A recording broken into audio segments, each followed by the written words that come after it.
All right, guys, it's with a heavy heart that for one last time, at least for now, we're going to step into the spoilerverse and talk about The Last of Us because the series finale aired this week in the middle of the Oscars. Ballsy, I love it. And they still pulled in 8.2 million viewers, the biggest ratings for the entire series. This is an absolute behemoth. I love the fact that it's done this well.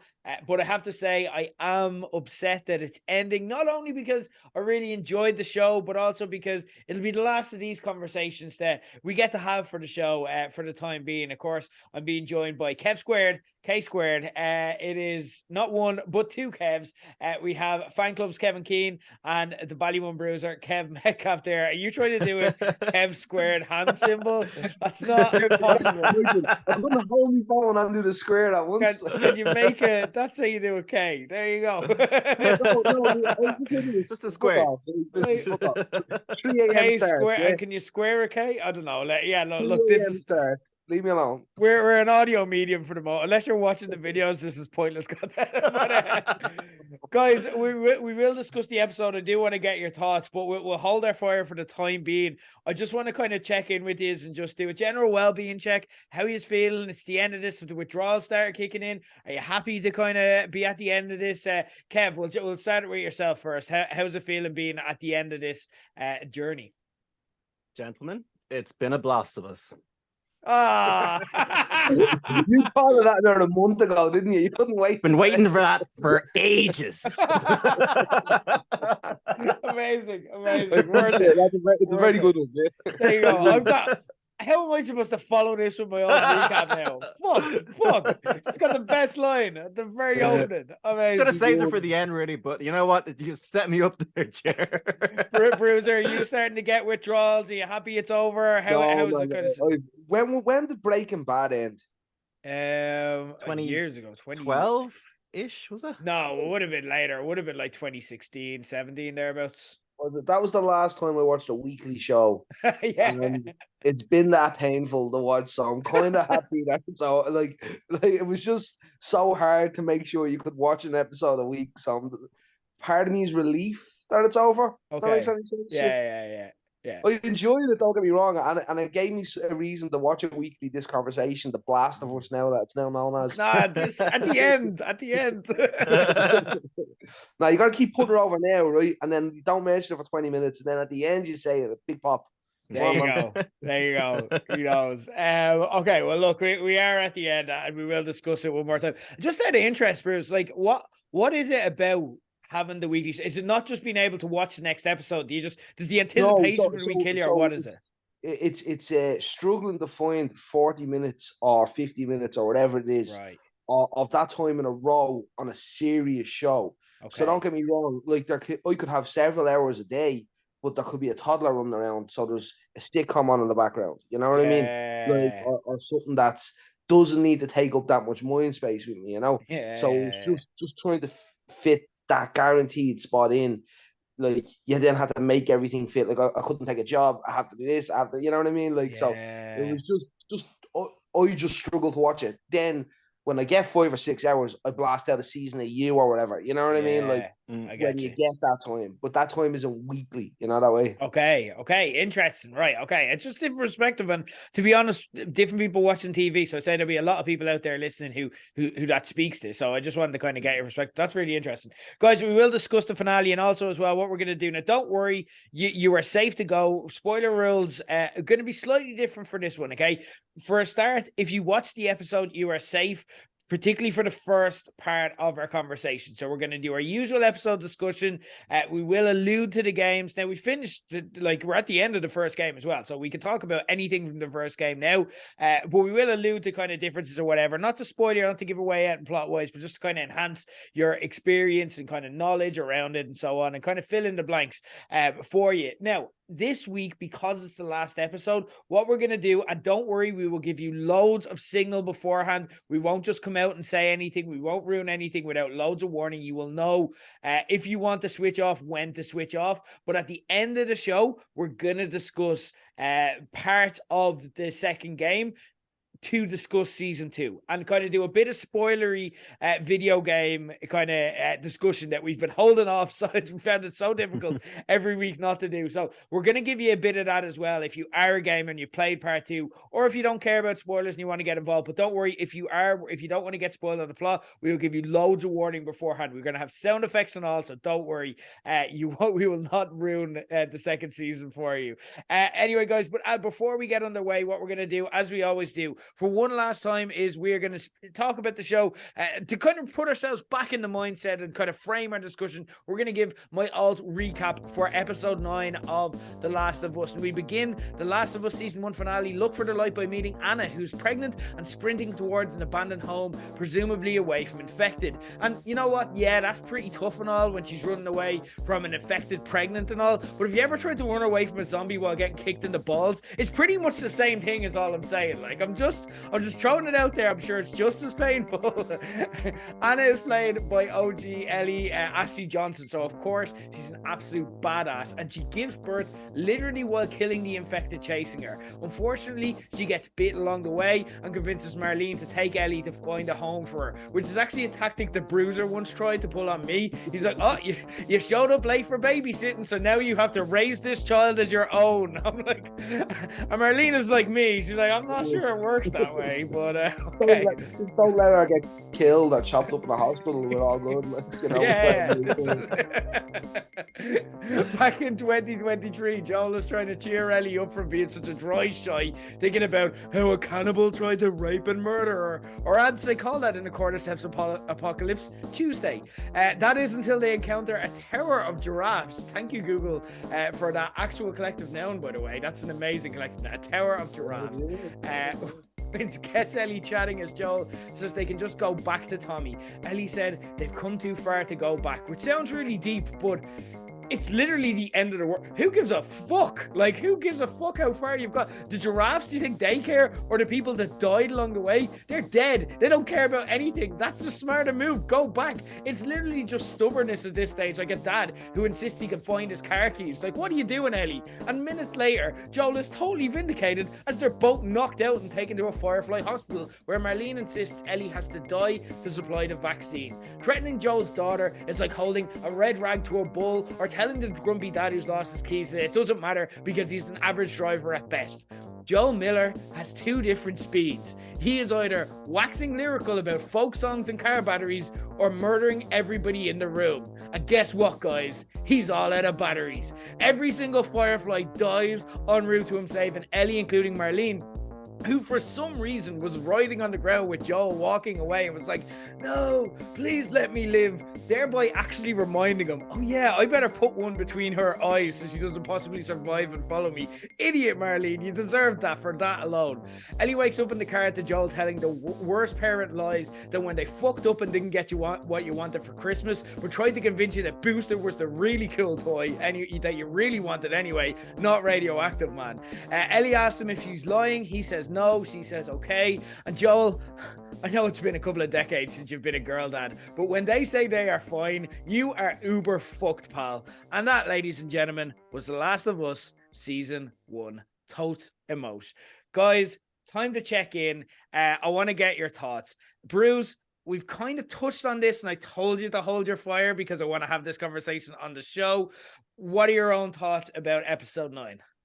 Yeah, it was rushed, completely rushed, which we put a dampener on the whole season. To be the last 2 episodes are rushed. Okay. I described the entire show as mediocre with some glimpses of fantastic storytelling. Ooh. You know, they rushed stuff when they didn't have to. They inserted stuff when they didn't need to. The DLC episode should have never happened. There should have been flashbacks entangled into 2 episodes of for when she was being raped and eaten by a cannibal or whatever. You know what I mean? It should have been a flashback in my mind. That should have been spread into 2. It wouldn't have felt as long. It wouldn't have felt as drawn out as it was.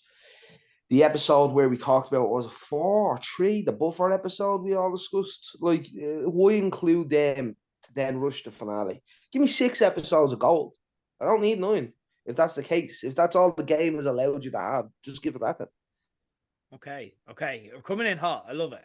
Coming in hot. It was a shit show. Never liked it anyway. No. No, I know what you mean. No, I know. Overall, I watched the second season, maybe, but overall, I'm still happy it was made. It was still made very well compared to what most game things are made from. That way, like adaptations, it was done much better than any ones I can think of. It's just, I was annoyed at those three kind of. I didn't think they needed all those episodes. If that's what they were going to do, I would have loved more time seeing the last two episodes. Okay. Interesting. Really interesting take. And I do want to circle back around to it, but I do want to get Kev's thoughts and check in with yourself about how you're feeling. I agree that I think it was a very rushed episode. It was nearly like you just started and you're at the end.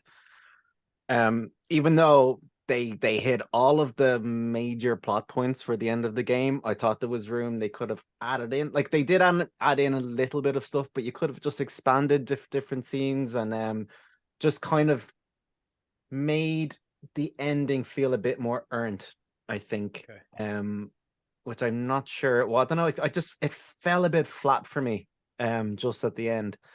But I think the game is the best way to experience the story of it. But I think for people that don't play games anymore, if this is just not their medium, it's a perfect adaptation. I think it's great. It hits all the major plot points it needs to. But the only thing is, I feel like that last episode might turn people, like casual viewers, off. I think just the way the game ends, and it's a very abrupt ending. You kind of feel like you've experienced, like, because you're playing as the characters. It hits you a bit different than I think the show does, and I could see that turning people off the way it ends in the medium of TV. Okay. I'm not sure it hit me as hard. Okay, interesting. It was essentially like a comeback, wasn't it? Like in like old school wrestling, right? It was like Hogan went over in a match. There was once Joe hulked up, he fucking fucked everybody up. There was no false finishes. There was no room for maneuver. You knew nothing else was going to happen. It just went straight to the finish. I get that, but when you're playing the game version, you're kind of wanting that. You're hoping for that, and you're entangled in it. It's hard to portray on screen. Yeah, it's hard to get that across on screen and carry emotions. And that's what you're trying to portray in any storytelling, is an emotional connection. Okay, interesting. So I disagree on the whole in that. Like, I love this episode. I thought they nailed it. But I also shared some of the feelings that you guys had. And there was a part of me, particularly at the start, I remember when they were just walking through, when Joel is kind of hyper and trying to get Ellie back and trying to be all excited. And I was just like, do you know what? I wish I could just watch the two of these act out the game. And I was like, I just want to watch them do the game. I want to see all of it. I want to see everything. And then I was like, and then it kind of started overthinking. I'm like, am I not enjoying this? And I'm like, no, I want more. That's what enjoying things is. You never say, I wish I had less of that. You know what I mean? If you want more, it's because they're doing a good job. But I do hear what you're saying and stuff like that. I kind of there are parts where I get a lot of the creative decisions that they made. And the more it sat with me and the more I thought about it, the more I'm like, actually, no, I understand. And particularly the end. But I think it'd be good to go through the episode and talk through things, because sometimes, again, talking through it, we can debate it and kind of discuss the individual elements, and maybe you guys might enjoy it more, or maybe I might kind of come over and see things from your side. So let's go through the episode itself and we can kind of see how we're fixed towards the end of it. So first off, amazing from a gamer standpoint, this episode, and part of why I love this episode was they had me crying before the opening credits, literally hearing OG Ellie's voice, like Ashley Johnson there, and hearing Ellie's voice in there, but also having her be like, you tell him, Ellie, and it's like her passing the torch. I just thought all of that was so amazingly done, so perfectly done.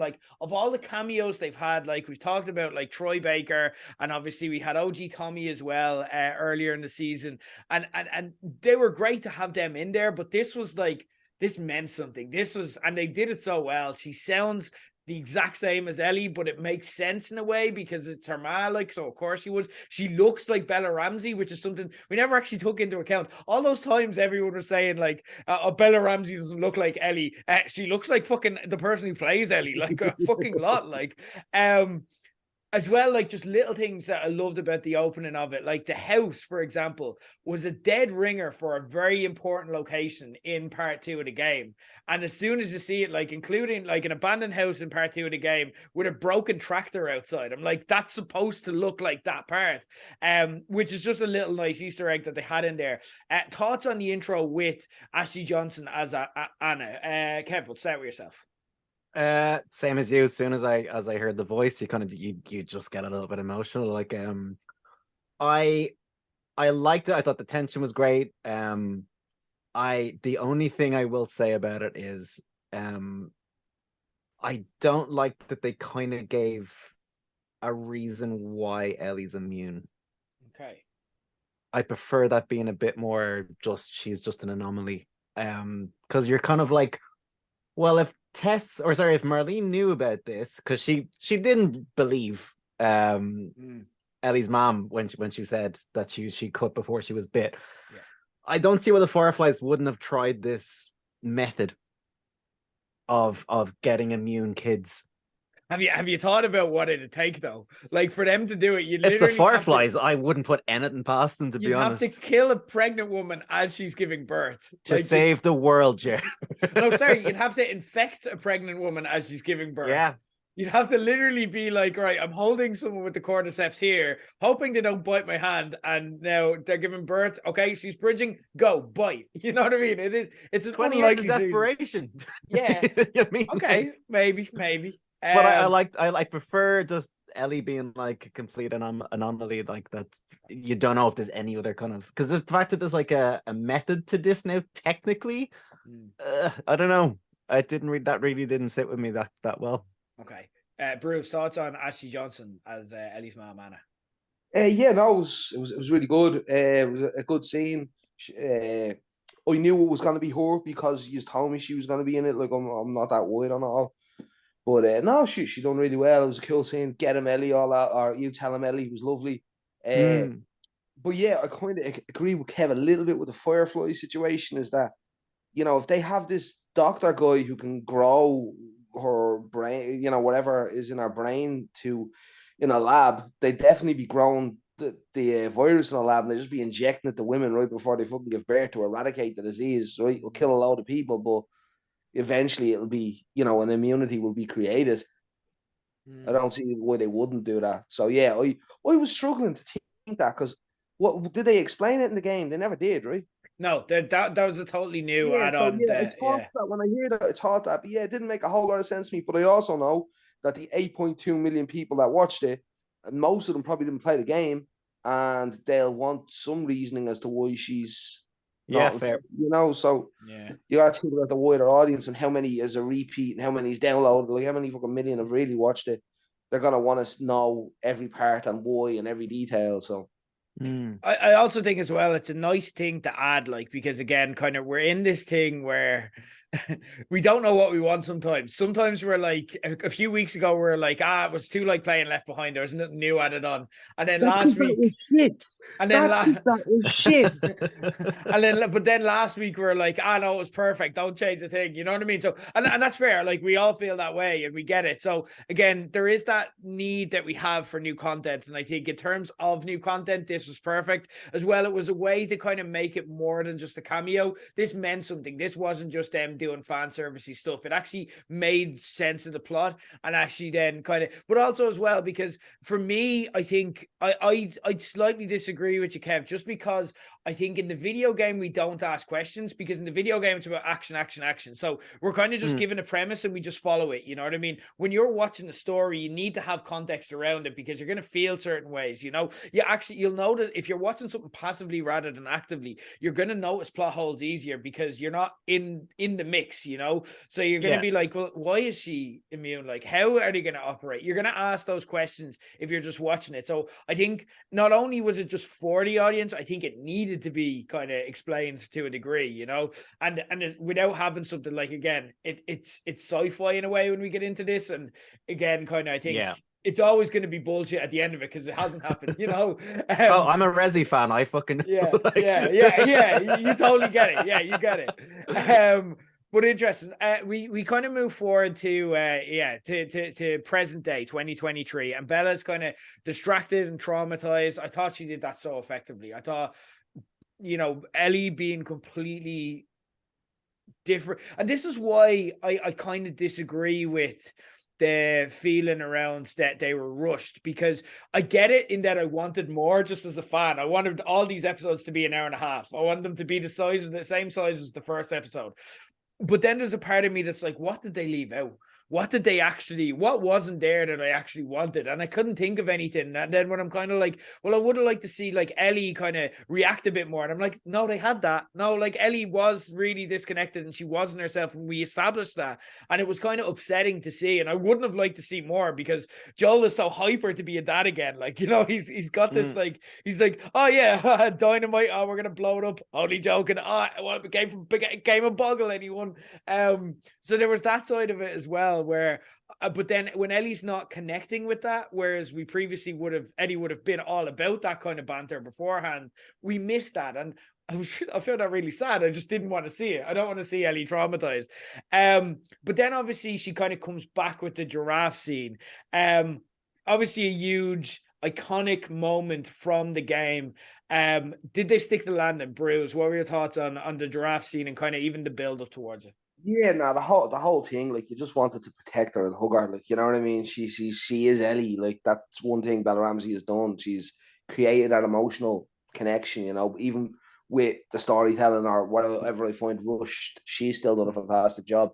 The giraffes was killed. What's it we call it? The Tower of the Giraffes now. Tower Giraffes. There you go. Yeah. No, it was deadly, but you can see the angst in him when she's running up the stairs, right? And that I could kind of relate to that. I was like, where the fuck is she going? Well, hang on, get back here, you know what I mean? And you're just like, oh yeah, that's exactly how he'd be, you know what I mean? Because he's just so wanting to protect her now because of what, you know, she's wrapped up in wool, and he just wants to protect her, which really came across very well, I thought. Yeah.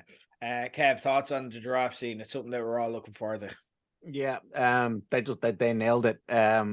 Everything with the two of them chatting all the way up to that, to the ladder, the little Easter egg of the ladder as well that we finally got of boosting Ellie up to put the ladder down straight from the game as well. That was great. And then yeah, it was nearly like that scene in Jurassic Park where they see the Brachiosaur for the first time.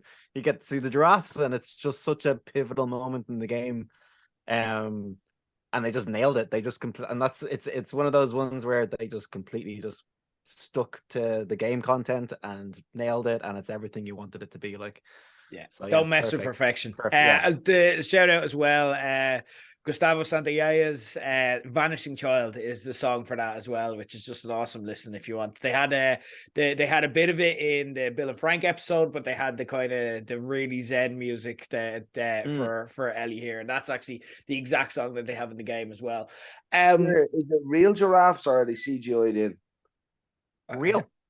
Yeah, okay. They got like several real giraffes. Yeah, they're just really well trained. Like, it was really well. Like, I was like, but I couldn't tell the difference. You know what I mean? They were real giraffes. It was 5 a.m., man. You know what I mean? I'm like, what's happening here? I wanted it to be real giraffes, so really don't give me shit. Those giraffes are so well behaved, like Jesus. I suppose if there's any animal that you probably could work with, giraffes aren't going to fuck around. They're going to do exactly. Giraffes are pretty pleasant. So I don't know. It's a fair question. Get the job done, get the check and get out. Fucking pay me. Well, when I was watching it though, I was like, are they CGI or real? And it's only just that I saw an article today that they were real. I was like, oh, class, they were real. But like, were they real? Huh? Were the giraffes real? Yeah. Oh, see, fucking with me, Jer. Like, I'm nearly certain I read something today that they were real giraffes. No way. Hold on. Or at least a real giraffe. Holy shit, you're right. Smarter than I've never been happier. Kev squared to the power of You are correct. Yeah, I see a variety here. We done it. Amazing. Fair play. No, that's a great fight. I love it. Well done. Class. They just really were. Okay, fair enough. We can't text about this. We knew that was the question. We got him. Like, what can we ask? I'll ask about the giraffe. Yeah. Fair play. Kel Square teaming up on me. I like it. Fair play. We then kind of got a few revelations again on stuff that, like, because there are things that they added in here, but they also just confirmed kind of rumors or things that have been speculated about by fans. First off, being Ashley Johnson as Anna. Obviously, there was a note that Anna in the game that Anna left Ellie, which kind of hinted that she did spend some time with her before she died. So that was just fleshing out that element of it, which fans had kind of speculated on. And it was actually a fan theory that Anna had gotten bitten wild. So again, like that wasn't completely thought up. Another thing that was kind of discussed by fans but never confirmed was, as Joel said, he was the man that shot and missed. And then he kind of spoke about how he attempted suicide, but obviously something went wrong and then he just decided against it. Which adds so much to a line of video game dialogue. I don't know if you remember, and I think they copied it. I think they had this in the hotel scene in the show where they come across bodies, and Ellie just said, "Oh no, actually, I think it was in a home." And Ellie turns around and says, "Oh, they took the easy way out." And Joel goes, "Trust me, it ain't easy." So that's actually just enhancing that line from the game, which is a really, really excellent small touch. What were your thoughts on this, where they both kind of opened up to each other? And another line that I loved that was in this was Ellie turns around and it's just like, "Oh, I guess time heals all wounds." And then Joel turns around, it's like, "It wasn't time." I was like, "Oh, you're killing me, lads. You're killing the writing for this." Again, I can't hate this episode because they're just nailing lines like that. Thoughts on this discussion? That's my favorite scene in the episode. Oh, that was brilliant. Really, really well done. Of kind of them, because of the way the two of them are, not being able to say "I love you," but doing it in their own kind of way, I think as well, was just brilliant. And like they've saved each other, and in just Pedro Pascal's delivery of that line is just brilliant. You can just see, and it just Bella, I think, has just stepped up again this week with just her reactions, I think, as well, just tell so much.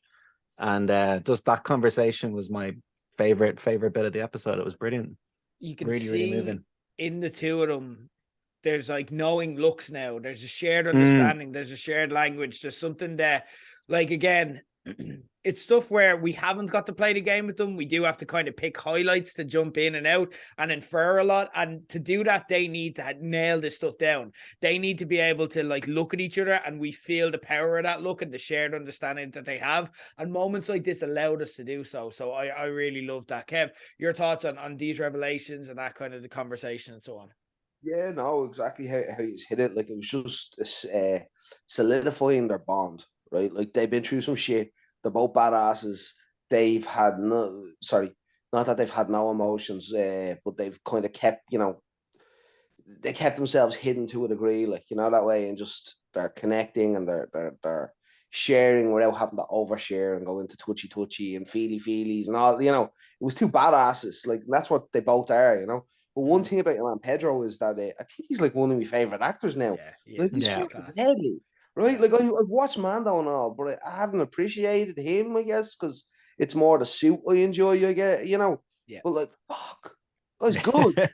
Got some skill. Yeah, he's deep, and again, the thing with Joel is, you have a lot to do, but you also don't have a lot to play with. Joel isn't expressive. Joel is quiet. He keeps his thoughts to himself. You know what I mean? So you have to do a lot with a little, and Pedro just absolutely smashes that. It's amazing.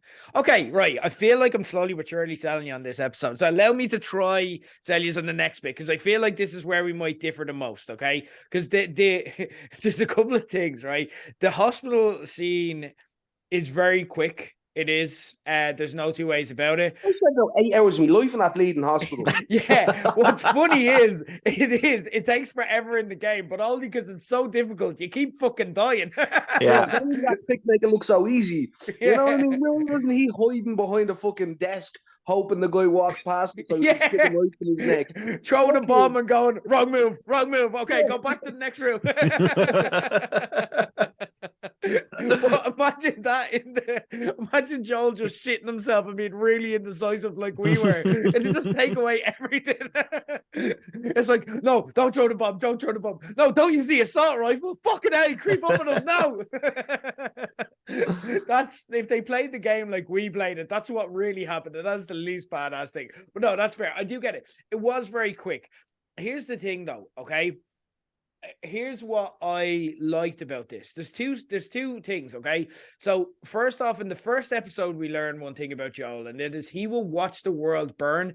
Literally, when we learn this about him, there's a big fuck off fire in the background to protect those close to him. And I think call back to in the first episode where they drive by the family and Joel is like, keep driving. They're like, they've got kids, and Joel's like, so do I. Joel will watch the world burn to protect those around him. That is his priority, okay?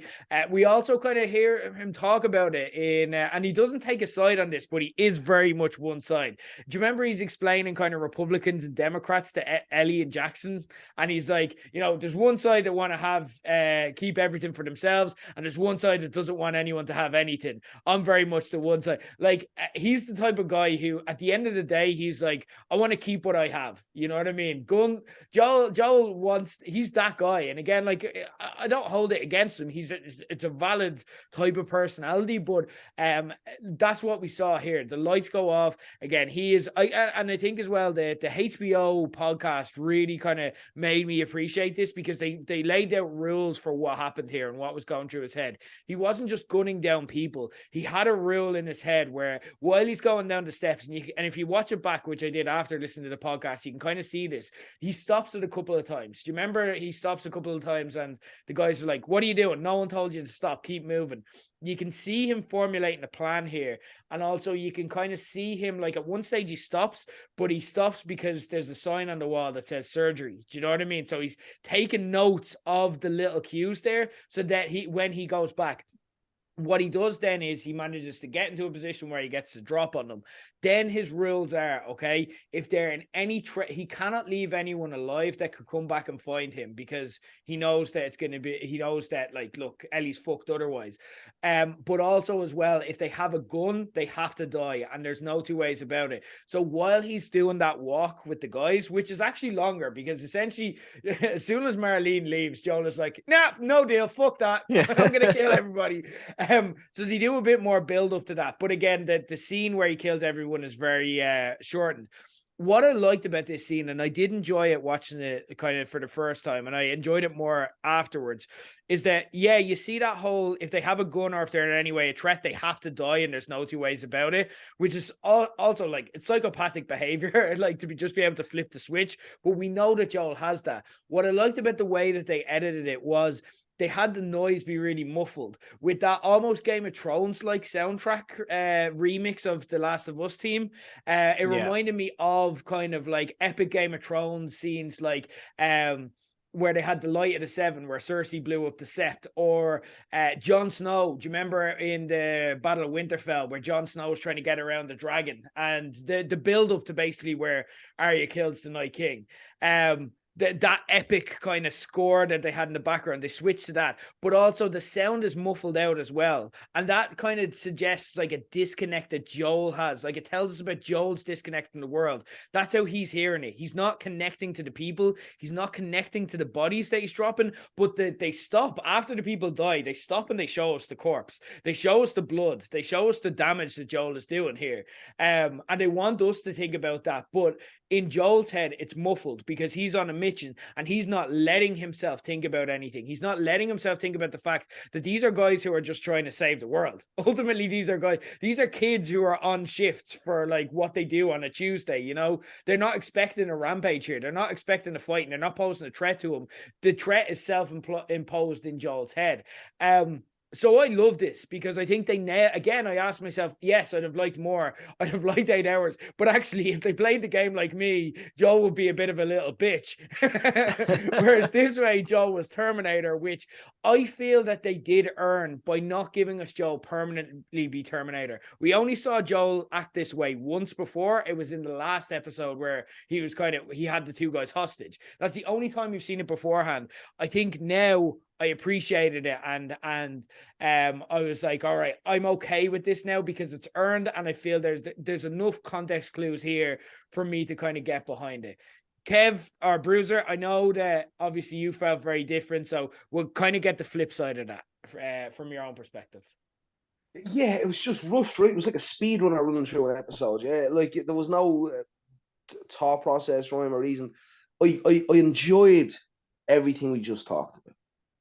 I enjoyed it all, but I would have loved to see so much more of the fight scene and so much more of the action and so much more of the trouble I felt I was in the hospital and the fear and the rush and the panic, right? Like you always kept thinking, geez, you got to get to Eddie, blah, blah, blah.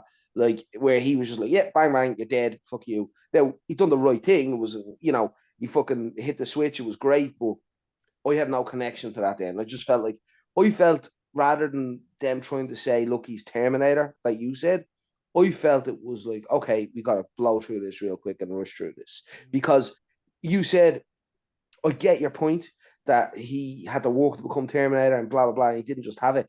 Man, if he has those fucking types of skills from the start, why aren't we using them earlier on? Why were we in trouble at any stage in that bleeding show? He could have been terminating every motherfucker there is. You know what I mean? Eddie would have been at that hospital running fucking 4 nights. Everything would have been grand. You know that way. He didn't have that skill there because he's not that trained Marine. You know what I mean? Like he's a bloke and he's trying to do his best and he's a tough motherfucker, but he ain't got those skills. They look like army boys. They've got assault rifles. He's mostly walking around with a proxy revolver. You know what I mean? And a Winchester rifle or whatever we had. So I just felt a disconnect there from the Joel experience that I loved. You know, I think a lot of the connection I had with Joel throughout playing the game was that it felt like it was a rugged badass, but not a Terminator. You know, and creating that version of him it didn't connect with me that well. I don't disagree. I don't feel the same way, but I hear what you're saying, if that makes sense, you know? Yeah, I know. Even when you were explaining that as Terminator, I was like, that makes sense. Whether I enjoy that or not is different, but it makes sense. I get it. Here's the difference between why we didn't get it now, why we only got it now versus beforehand. Well, we did get it twice. We've seen it, so he was this way twice. What was happening both times when he got into this mode? Joel becomes Terminator and invincible when his daughter is in danger, because that is the thing that motivates Joel to be that guy. In danger the whole time. The motherfuckers were running from fucking zombies and shit. You know what I mean? There was danger there the whole time. It wasn't like this was a newfound danger. The poor girl's been in trouble since they left the bleeding campground. But the one difference is, at any of those times before the last episode, she wasn't his daughter. Okay, Joel reacts that way when it's his daughter, because it's his daughter getting killed that motivates him, and he can't ever let that happen again. So when he decides that Ellie is his daughter, which I think he makes that decision when she's caring for him and they have this connection, when she decides to essentially, and I'm going to try make it like Left Behind. I know I'm not going to succeed, but I'm going to try. I'm going to go down swinging. I'm going to try make it like her. When Joel tells her to leave and she goes upstairs, and then when she decides at the end of that episode, no, I'm going back to help him. That's what I think when Joel is like, this is my daughter because she loves me, and I love her too, and I'm going to stop fighting now because now it is literally life and death. I had to see her go down an escalator for that. Did I?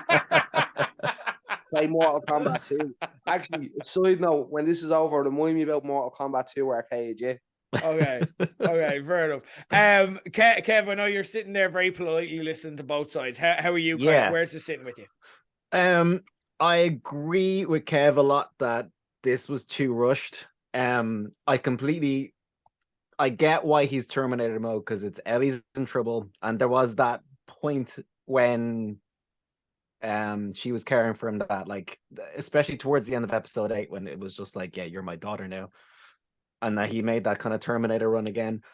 The only thing is, I would have much preferred if there was more of a struggle to him getting to Ellie. Like, if it was a bit more like the game, where he overcomes the odds, but like it's a bit more of a struggle for him to do it. And I wish that fight scene would have been dragged out a little bit longer. Because you kind of, it's not as fun watching someone in God mode. I want to see the struggle. I want to see like the moment earned when he gets into that surgery. That like, I know it, like he's supposed to be kind of fairly untouched by the time he kind of gets to Ellie, or even in the game cutscene, he's quite untouched. But like, I wish he would have gotten a few licks in, maybe from one or two of the guards.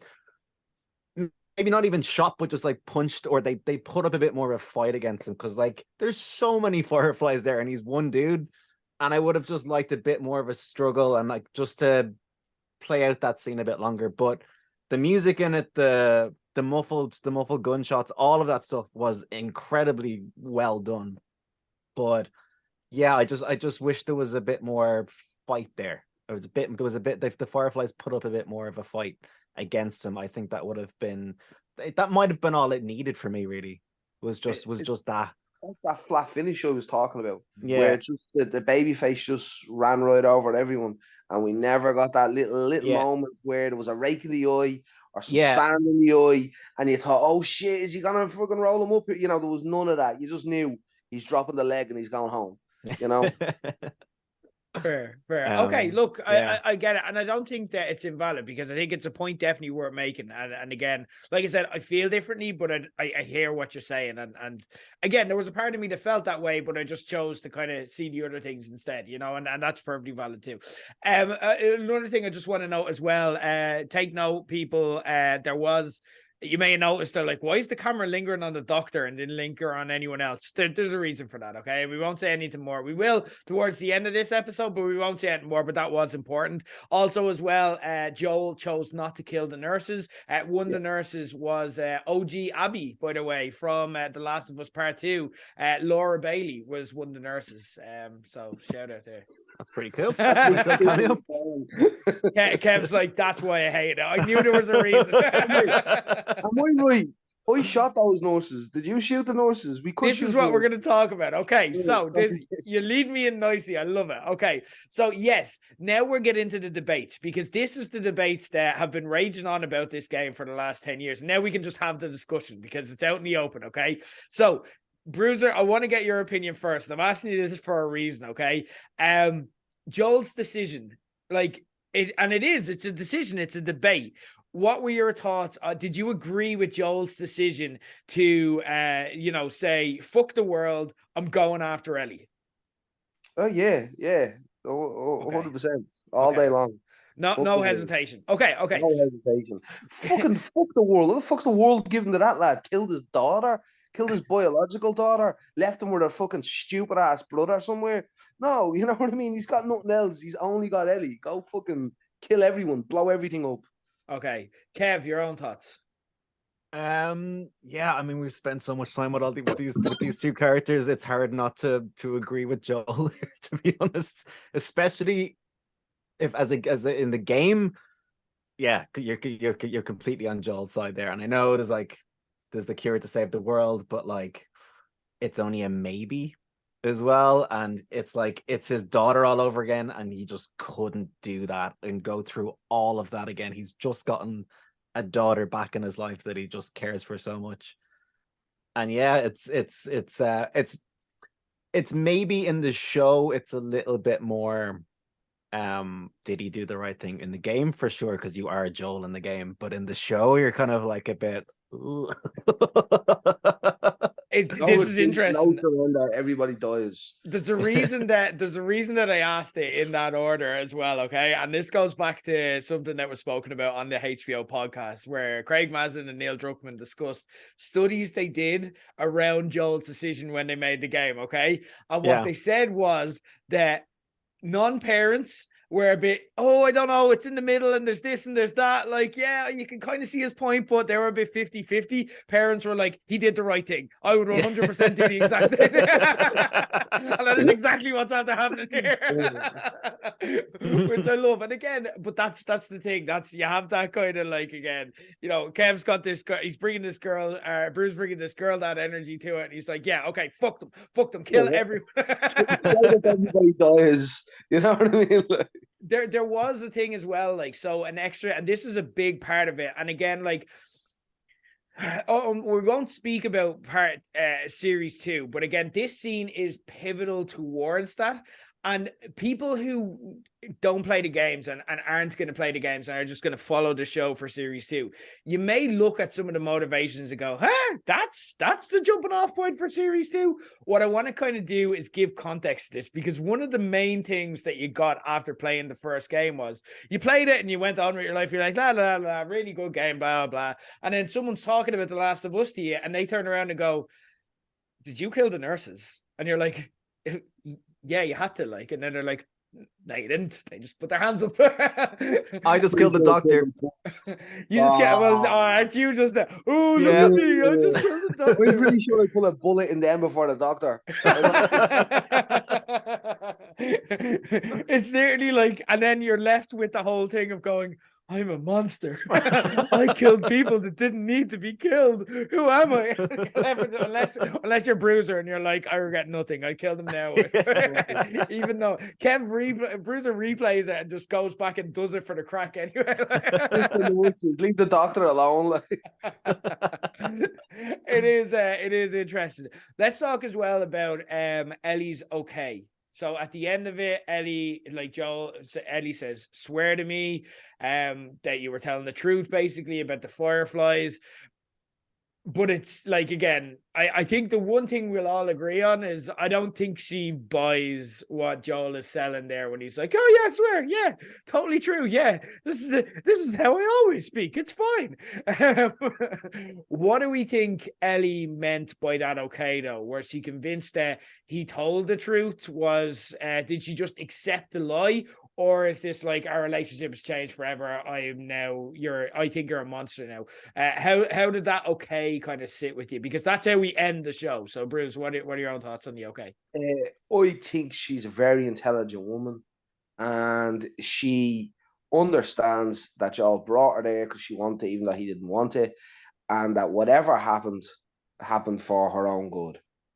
You know what I mean? And she's just gonna accept the fact that, like, it was a lesser of two evils. It must have been for Joel to be taking me back.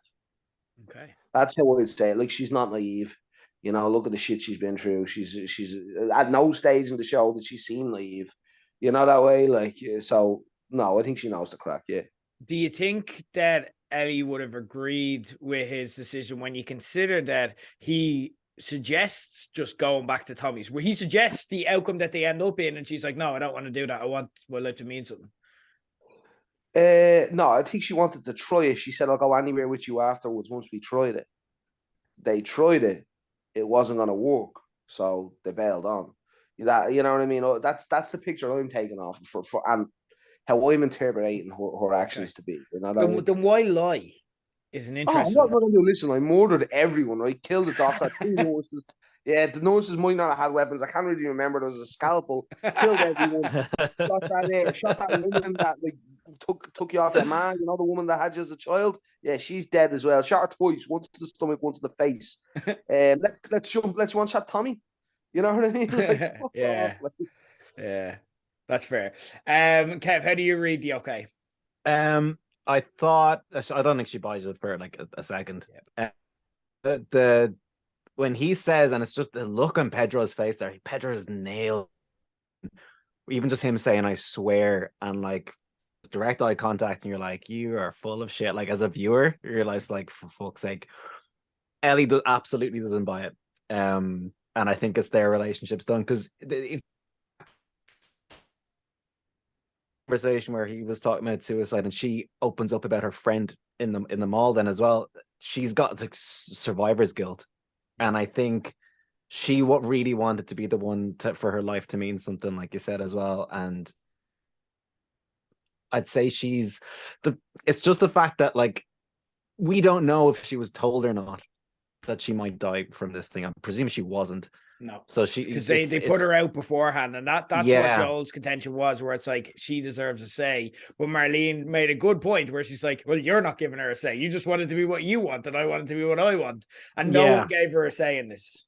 I agree with a lot of what you're saying there. I don't think it's as open and shut as Bruce. I think she's got survivor's guilt here, and she needs to justify why she's still alive and Riley isn't in her head. And Tess isn't, and that's why she goes back and names all those people, and Joel's like, stop talking. Yeah. Because he's felt that survivor's guilt as well. He's got that about his daughter. He's like, why am I here and why she's not? Like any parent would be, you know? So that's why, so he gets survivor's guilt, and he's trying to reassure her. He's just taken away her meaning of life. I think there's massive damage. And obviously we know more than we let on around this, because it's not the end of this discussion, but like, I think there is huge damage done here, because he's just taken away her opportunity to have meaning, which made like them just going back to Jackson. The reason she doesn't want that is because then Riley's death, it means nothing. You know what I mean? So that's what Joel is now taken away from her. And again, she doesn't know. So there's two things going on. I think, don't get me wrong, I think there's a side of her that loves Joel, wants him to be her dad, and wants that normal life. So she's just going, I don't know, and I could push this, but then I'm going to hear something that I can't take back. So I'm just going to go with it. You know what I mean? But also she knows, and that's not going to sit. You know what I mean? It's like, I don't know. I this is a weird example, but like, if you've ever had someone who's just lied to you about something, and you're just like, you're just like, I'm gonna just choose to believe you, but I know you're lying, and it just doesn't sit with you. And the more it doesn't sit with you, the worse and worse it gets. And so I think that's what's gonna happen with her. I think she's trying to tell herself, yeah, this is fine, but it's not fine. You know what I mean? And it's gonna wrinkle with her. Anyway, look, anything else that we haven't kind of discussed on the episode, or we get into more kind of general chat? That saved her life. Okay. That was nice. Yeah. No, Tommy, that was good. No, Tommy is always a plus. It's always a plus. You're gonna hate season 2, and you were gonna hate it anyway. But let's talk about favorite episode of the season. Ooh. Do you know what I keep going back to as a really good episode is the one where they're in the I think it's the second episode where they're in the museum. With the clicker, the two clickers stalking them. I loved that episode. It was brilliant, and the tension in that as well. And I just miss seeing the amount. Like there was not that much clicker action really in the series overall.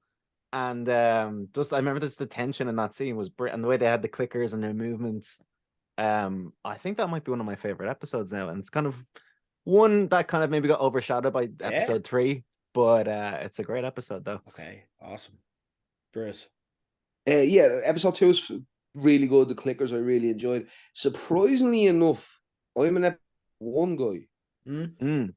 The Joel's daughter getting to go off and do her day that day, and then still I take it back to that creepy ass scene with the neighbor in the chair. Yes. Fucking changed that created something that stuck with me. And when I go, what did I really enjoy about The Last of Us? I'm still seeing that woman in the chair. Yeah, you know, I enjoyed the shit ton, don't get me wrong, but that scene was strong, you know, that way. Yeah, I loved it. There's something about the start of an outbreak that's just really fun in those kind of the opening to this or to one of the Resident Evil outbreaks and stuff as well. Seeing how everything's kind of just starting is always just really way more fascinating till like you're like 20 years into it. Like, yeah. I agree. I love that as well. Yeah, just the part where it breaks down. And again, we've lived a much less extreme version of that as well. So there's pangs of that as we're watching it. You know what I mean? Kind of thinking about even just the little things that we were looking at. I remember talking about like the couple in the shop where we're like, that shit happened. Like, you know what I mean? Where people are like, go home now, and it's like, oh shit. So yeah, the first one's really good. Second one's really good as well. One of my favorite moments from the entire series was the start of the second one. Bomb. I'm just like, holy shit. Yeah. Like they were just so good at that, making those little moments that just could like carry so much weight. You know what I mean? Really like the Henry and Sam episode. David episode I thought was fantastic. I thought they absolutely knocked that out of the park. I do get like kind of discussed, like we did fantasy book it a little bit, but and I liked our fantasy booking and how we would have done it. But I think even if you just kind of judge it on its merits as an episode of television, it's fantastic. That's going to be up there. I'm still going to say episode 3 is the one that I'm going to be thinking about 10 years from now. Just how much they inverted like that story with Bill and Frank and made it into something, you know what I mean? I'm still thinking about like I'm gonna love you a long, long time. That song's still in my head all these weeks later, and I just think about like scenes from that as well. It's like an individual like bottle episode TV show. Just it's like a mini movie just unto itself, and it's absolutely phenomenal. It's fantastic. I think that's going to be the legacy of this, and that's also where I'm like, oh my God, they've got this show so right as well. I've just enjoyed it ever since. I know obviously kind of we're coming in and there's mixed feelings about the last few episodes. But I'm going to just throw this out there anyway. Can we think of a TV show that has had a better first season than this? Like you got to say, you know, great TV shows, you're talking like Game of Thrones. For me, no, because Game of Thrones is all about building up to the second last episode and then it becomes great. The Sopranos is definitely up there. Sopranos, I don't know if it's tough to beat. Yeah. The Wire, I don't know. I liked other seasons of The Wire better. Breaking Bad again, I thought they were better seasons.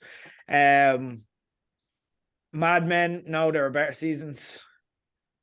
This is like the Sopranos, really. Yeah. I would argue Game of Thrones is still up there, though. To be fair, in terms of like the first episode with a kid being thrown out of like the tower to one of like the most kind of controversial and like holy fuck, I can't believe they did that moments in episode 9. Yeah, like that was because when I at that stage I hadn't read the books, and so all of this was just kind of brand new stuff to me. And yeah, episode 9 like fucked me up bad in Game of Thrones. Good show. Yeah. But then again, I've also got like, I had this kind of argument. We didn't have the podcast around it, but like I had this argument where I'm like, I'm not sure Game of Thrones is the best first season in a Game of Thrones TV show. Because I think I liked House of Dragon season 1 better than I like Game of Thrones season 1 on balance.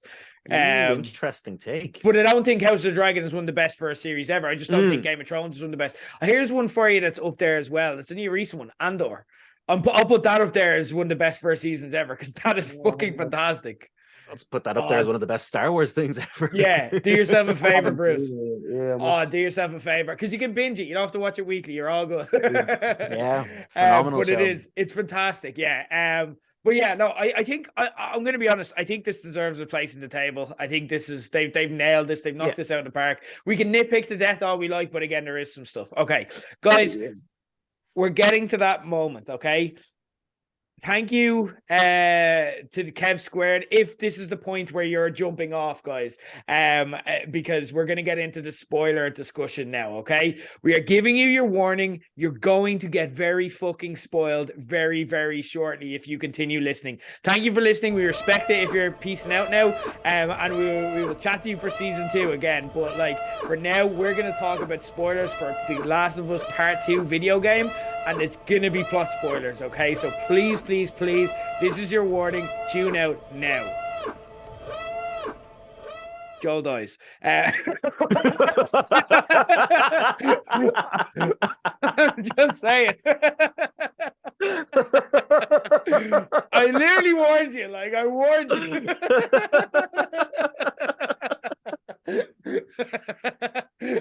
I couldn't have been more clear. There was fucking beeping in the background, like sirens. Like, geez, I couldn't have been more clear there. So, season 2, obviously, yeah. Look, that's the headline of it. Okay, Bruce. The Last of Us Part 2. Okay, we've been trying not to have this conversation so we can have this conversation now. You hate it. You can't forgive it for. Yeah. So it's it's one thing. It's how can we talk about this openly now? Yeah, no, I've said the thing. Yeah. Okay. So first of all, the game came out like June 2020 or something like that. 2020, because it was the weird way that I dealt with the pandemic was by dealing with another pandemic. Oh, Briz, you're muted. No. That's what you get for saying part two. Phone call, I couldn't hear a thing. Oh, you're all good. You're all good. You're back. Yeah. Sorry. Yeah. What were we saying there? Fucking June 2020. Sorry. Yeah. June 2020. Right. So like, I was off work and all because of the pandemic. Yeah. And I remember like, going, when am I gonna get back to work? And then I realized like that's out in 2 weeks' time. I was like, oh shit, okay, well maybe if I can just get 2 more weeks and then I get to play this. But I was really looking forward to it. I seen people freak out online because something got spoiled, but I didn't bother checking out what it was or anything like it. So I went in fresh faced and was kicked in the fucking head. Literally like Joel. Yeah, true. Like Joel. That's fine. I get that. You want to change things around, fine. But don't make me play as that fucking bitch, right? Don't do it, yeah? I want to chase her. I want to kill her. I want to stab her. I let her die so many times. Yeah, a lot of people did.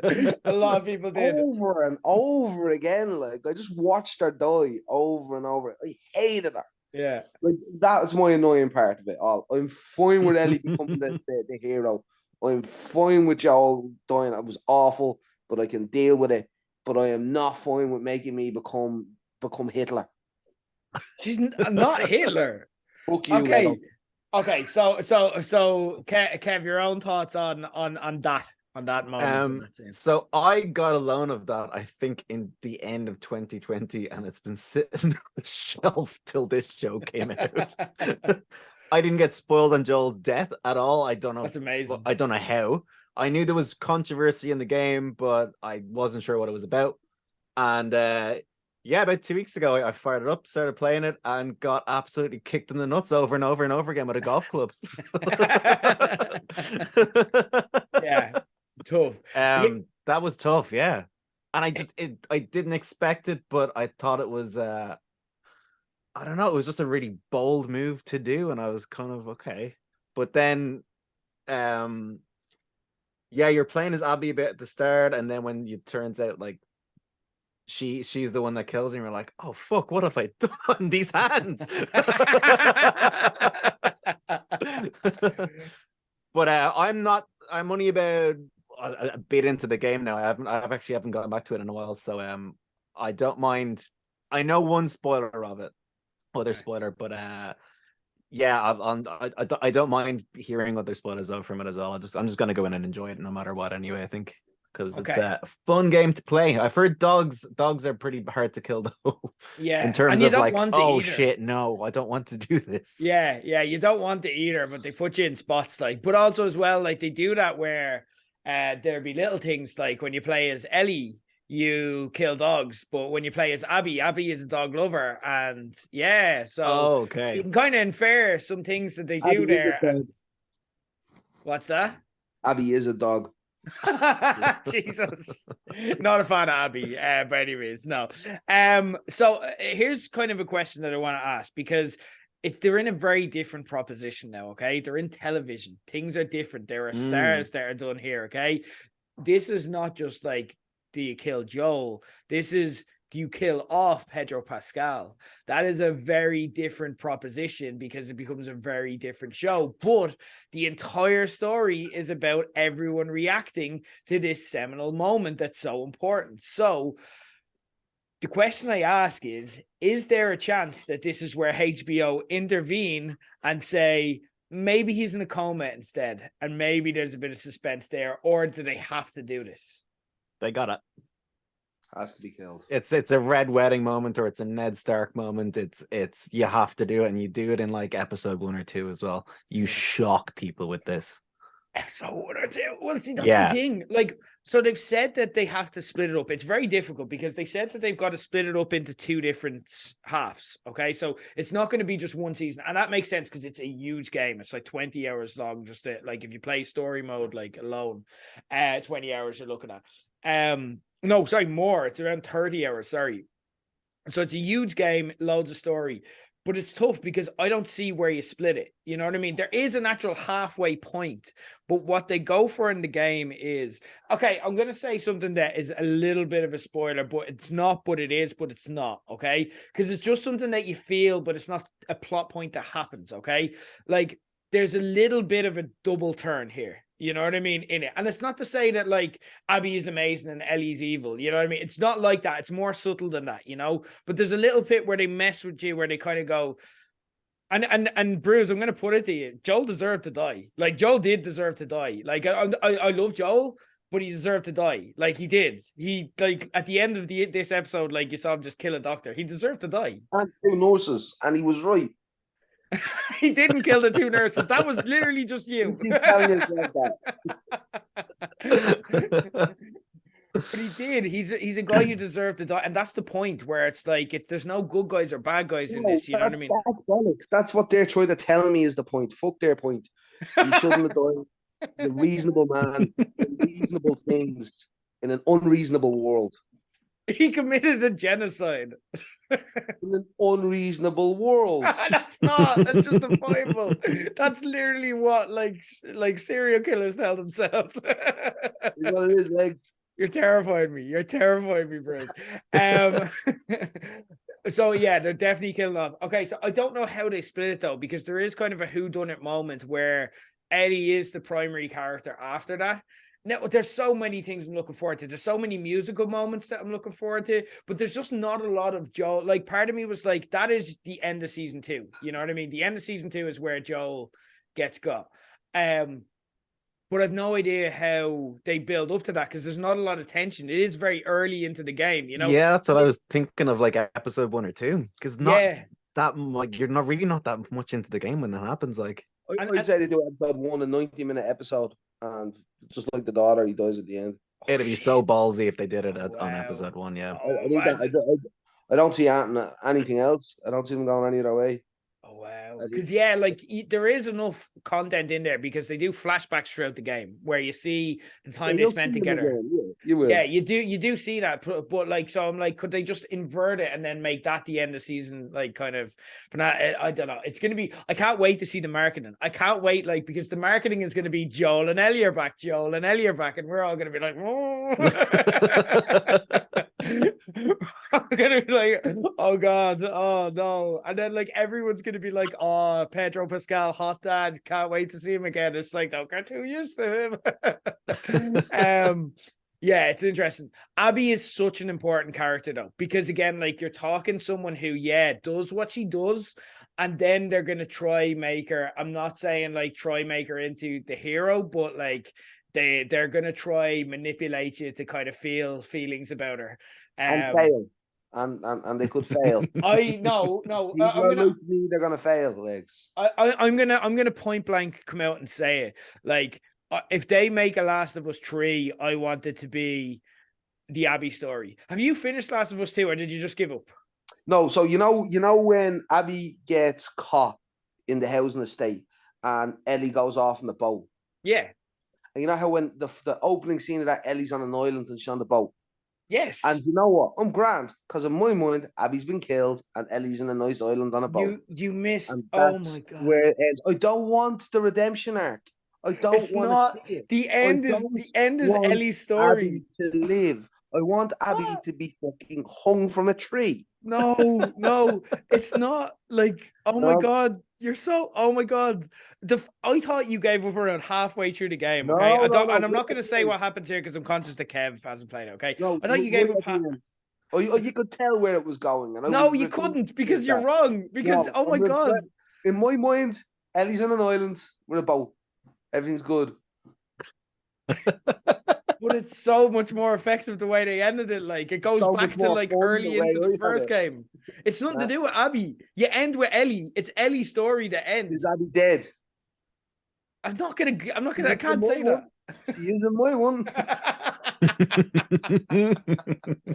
Madness. You just literally went all the way, and then you just took away the most amazing ending that they did. My ending is better. That is that dad looking for his key stubbornness coming out right there. I love it. Part 2 though split the gamers, and it was a bit. Look, there we go. We're getting it right now. You know what I mean? No, though Bruise again, like Bruise is very tame compared to a lot of the stuff that was out there, because a lot of it was just like sexist shit. Do you know what I mean? It was just offensive shit that was out there, which is absolutely ridiculous. You know what I mean? It was nothing to do with like it hurt me so much with Joel when Joel died and this and that, and he was justifying that and that. It was literally like, Abby's a girl, Joel's a man. She should be dead. You know, it was literally like, listen, I honestly would have enjoyed an entire game of Ellie hunting her down. Yeah. Making me be her was the turning point. They do. They mess with your empathy. Not one scene did I enjoy playing as it, because I just wanted her gone. They do, but but there was a lot of toxic discourse. And again, this debate that we're having isn't necessarily what I'm talking about here. Like, this is just kind of a natural debate, because everyone feels that way. Like, you're literally resisting playing as Abby as you're doing it. But again, like, for a lot of people, there is a part where you let go and you just kind of start to see her point, unless you're Bruiser or unless you're in this kind of toxic minority. But it split the Last of Us fan base, which is one of the most united fan bases I've seen. Do you think that the TV side of things will be able to make that a lot more palatable, understandable, and tell kind of redemption arcs in a way that they need to be able to do? Or how do you feel like TV is going to affect the story? Yeah, I don't know. Unfortunately, I don't think they'll. I think you'll even have more people butthurt about it, you know, that way. And again, like, from my perspective, I think killing Joel was a bold fucking move. But it was a great move. You know what I mean? It was a fantastic way of going, what the fuck is happening here? But yeah, I think you'll have a lot of people going, I'm not going to follow this teenager around. I couldn't give a fuck about her. How can I relate to her? And blah, blah, blah. You know? Yeah. Unfortunately, I think you'll get a fair bit of that with the second season. I think the first season did such a good job of building Ellie up into like a character, to like Bella Ramsey's version of her, into a character you can root for. I think Joel's death is going to be way more devastating on TV than it is in the game, I think, as well, for people too, because he's essentially having this Keanu Reeves in 2019 moment right now, where everybody fucking loves Pedro Pascal, and I think it's going to make it even worse when he dies as Joel on the TV show, and that's what people are going to be, I think, the most annoyed about, rather than anything else, is like, there's no more Pedro Pascal in my show anymore. Yeah, I think that's a great shout. Like, I think it is. So I literally, because I was checking something here and I went on to the Last of Us IMDb page, and Pedro Pascal's face is the first thing I see, and I had a little moment where I'm like, oh no. But kind of here's what I'd say where I'm at. I agree kind of with what you're saying about the toxic discourse, Bruiser. But here's kind of to that point, if anything, there's evidence of it. Apart from, and you'll be happy to hear this, the lowest rated episode of season 1 is Left Behind. Obviously, the second lowest rated episode is episode 3. That's sad. Wow, okay. Fucking ridiculous, because gay people. And we know why that is. But that gives us that fear, right, going into season 2, that it's automatically taken like that. You know what I mean? That, to me, I cannot wait to see a hardened Bella Ramsey on her own, going through what's that fucking, the monks, the weird ass religious fuckers, like, all that, like, that's just gonna be fucking deadly, you know, that way. But I just think a lot of people are gonna be like, not gonna buy it, you know. They're not gonna.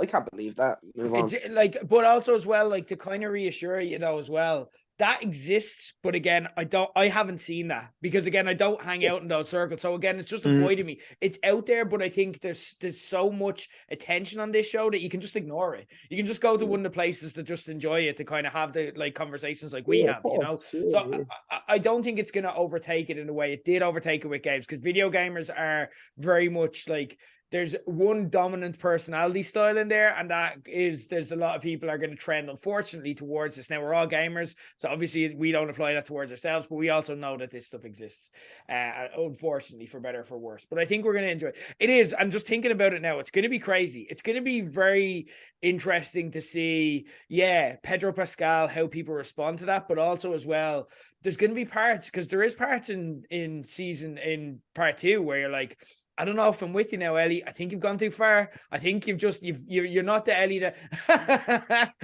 Bruiser nodding his head or shaking his head. But no, I think there's parts of it where you're like, no, Ellie, I just want you to be happy, and you're just going down a dark, you're going into a dark place, and that's very difficult. That's going to be very difficult. It was difficult seeing Bella Ramsey be a bit quiet in this episode. So imagine her like going into a dark place that she can never come back from when happiness is right there for her to just. I think it's gonna be fucking class. Yeah, that's like I think the only good thing about Joel's death is how much it fucks Ellie and how sinister she becomes. It's like and just like passionate about revenge. I don't know, maybe I'm a petty man, and I would like to feel.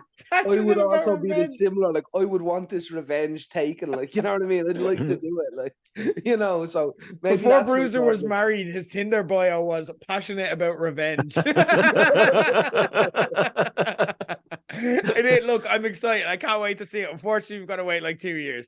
But guys, as well, I've absolutely loved these conversations with you guys every week, and thank you so much for joining me and enhancing my experience, regardless. Even the times that we didn't enjoy it or things could have been better as well. Like, I knew that I could have the conversations with you guys, and it'd make me appreciate this, if not, which is exactly what I wanted when I started this show. So it's been an absolute pleasure for myself, and I know obviously our listeners will always, anyone I'm talking to says this is kind of what they listen for as well, the main thing. So thank you. And look, if you guys are into anything, please shout me out, because I'll have you back on the heartbeat, just so we can have excuses to catch up again. Kev Squared, Kev Fan Club on Twitter, at Beam1 Bruiser on Twitter. Thank you so much for joining us and sharing The Last of Us with myself and all of our listeners. Thanks, Legs. Thank you. Good luck, Tommy, guys. Good luck. It's been a blast of us again. Yo, we weren't expecting that. You win. I like it. Oh, brilliant.